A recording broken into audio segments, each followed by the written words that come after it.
When I came into politics, uh, I was just like my first test match. My party never got one seat.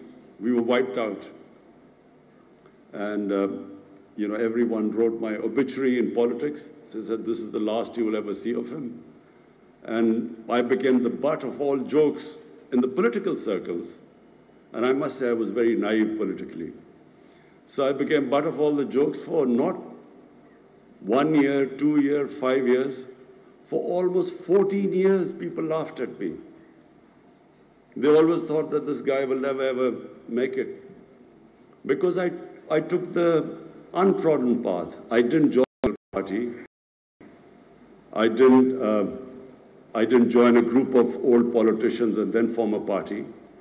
I started alone, with no political background, with no politicians, no established politicians, but they wouldn't join me anyway because they thought I had no chance of winning.